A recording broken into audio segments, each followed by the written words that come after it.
Welcome everybody. Today we're going to be talking about AI and health.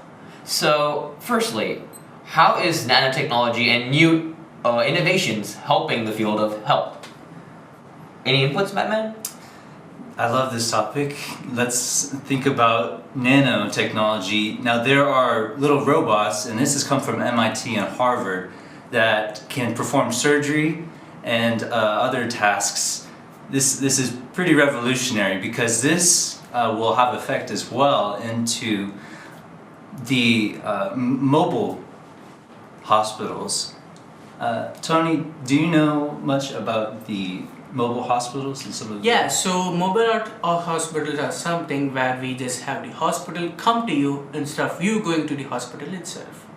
So it could be useful in many ways, such as like emergency cases where you can't build a whole hospital in a single night, right? So it's useful in that kind of time. So Brew, do you think that's a good one?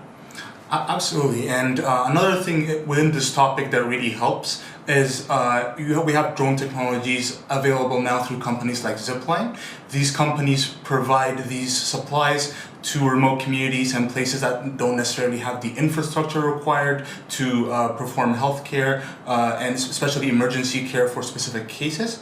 And as a result, these companies enable the reach of healthcare services to be way further out, and it has already seen much success in places like in Rwanda and Africa, and some remote communities here in the U.S. as well. What are some other technologies you want to talk about here, Ajay? Robotics has been greatly used in smart hospitals to not only help in diagnosis of diseases, but also in data analysis of patients. So cancerous cells inside of humans are detected at a greater accuracy now because of this robotic and computer vision technology. How do you think this can be detrimental to the health of patients as more health is moving away from human control to more technology controlled, Batman? This taps into deep ethics of this AI technology, where when we give the power to the AI rather than the human, there is greater consequence for the AI rather than the human hand. This really has to be evaluated person to person and patient to patient as they sign their forms and such. And I do wonder as well, perhaps some of the combination of these technologies.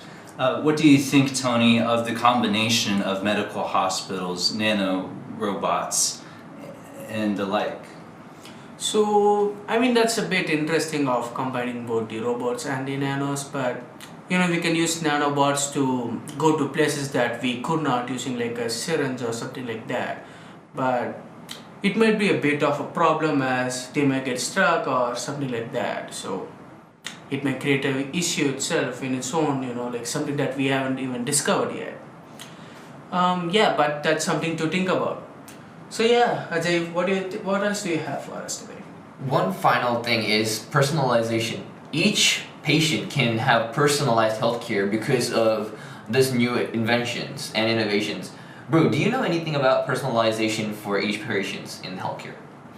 Yeah, so within the idea of personalization is that each patient is unique and has unique requirements, and through the flexibility afforded to us by these technologies, we enable the doctor to edit the final product of what goes into the patient's body and make it as suitable and non-invasive as possible to their specific demand. And this, of course, opens up the door for better healthcare and healthcare that can uniquely address specific issues that we were not able to effectively address before.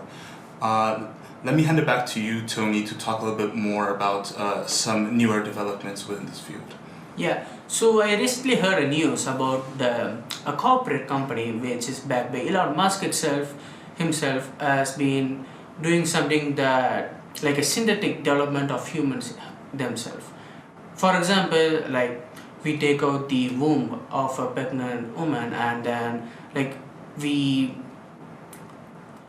place it into the synthetic